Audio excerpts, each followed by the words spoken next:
abierto el entendimiento. Tú solo eres Jehová, tú hiciste los cielos, y los cielos de los cielos, con todo su ejército, la tierra y todo lo que está en ella, los mares y todo lo que hay en ellos, y tú vivificas todas estas cosas, y los ejércitos de los cielos te adoran. Nehemías 9:6.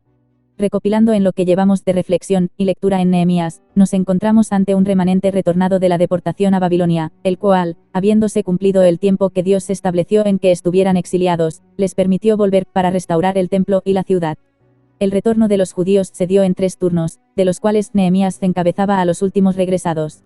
Los muros fueron restaurados y, puesto en pie delante de toda la congregación, Esdras abrió el libro de la ley para darla a conocer y a entender a todo el pueblo, ignorante hasta la fecha, a causa del tiempo en exilio a tierras paganas.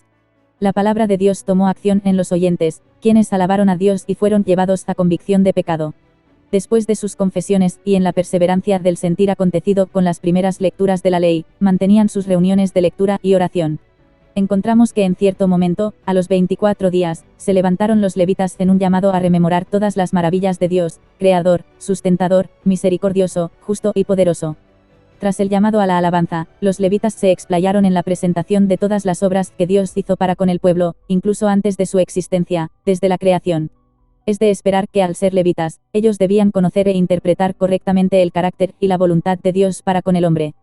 Pero debemos recordar que habían estado cerca de 2 generaciones fuera de su tierra y alejados de las Escrituras, por lo que los que en realidad tuvieron disposición al libro de la ley durante el exilio se podrían contar con los dedos de una mano.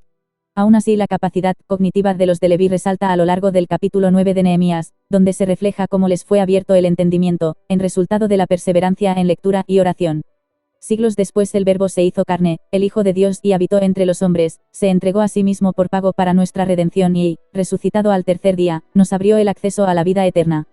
Tras aproximadamente 3 años de discipulado, los seguidores de Jesús entendieron que es el Mesías prometido en la ley y los profetas. No obstante, después de su resurrección, aún tenían en mente una toma al trono militar, según la vieja usanza de lo que, por tradición cultural, esperaban todos los judíos, un nuevo David. Ascendido el Señor a la diestra del Padre, los discípulos perseveraron a la espera del cumplimiento de la promesa del bautismo con el Espíritu Santo. En estos días a Pedro le fue abierto el entendimiento, y dijo: Varones hermanos, era necesario que se cumpliese la escritura en que el Espíritu Santo habló antes por boca de David acerca de Judas, que fue guía de los que prendieron a Jesús.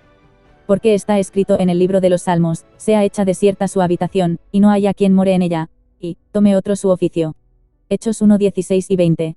Sorprende ver cómo este pescador de Galilea, tosco y sin estudios, se levanta citando 2 salmos, relacionándolos entre sí y atribuyéndolos al caso acontecido con Judas, el traidor. Sea su palacio asolado, en sus tiendas no haya morador. Sean sus días pocos, tome otro su oficio. Salmos 69:25 y Salmos 109:8. Y es que no es mérito de hombre que se le abra el entendimiento, sino de Dios, el que se revela a sí mismo desde su creación.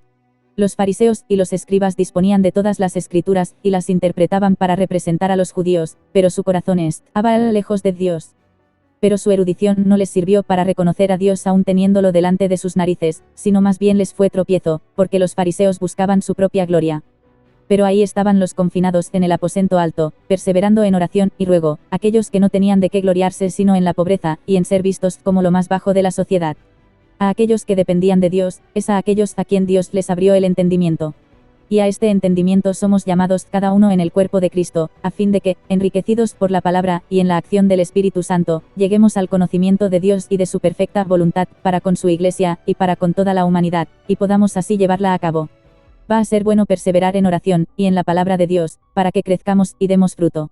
Mirad, pues, con diligencia cómo andéis, no como necios sino como sabios, aprovechando bien el tiempo, porque los días son malos. Por tanto, no seáis insensatos, sino entendidos de cuál sea la voluntad del Señor.